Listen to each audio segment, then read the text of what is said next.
Това е един скромен набор на Йордан Совков с воблери, подходящи именно за този риболов на кефали, на костури, на риби с тегло около килограм. Разбира се, доста от тях стават и за бяла риба.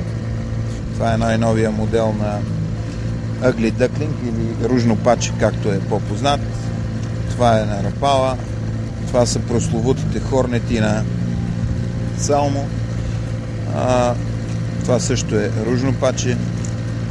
Сега да видим Данчо и от другата страна какво има в кутията си. Това са общо взето воблерите, необходими ви за един добър риболов на кефали, пастърви или костури. Зависи какви риби има във водоема. За всичките те са подходящи за влачене.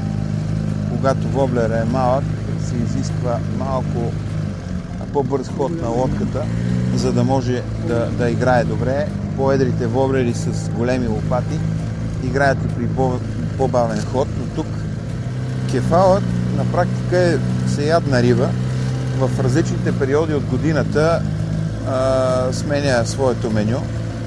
През зимата се храни основно с живи дребни рибки и с черви, ларви на черви и, разбира се, водорасли, в които плуват съвсем ситни зооорганизми.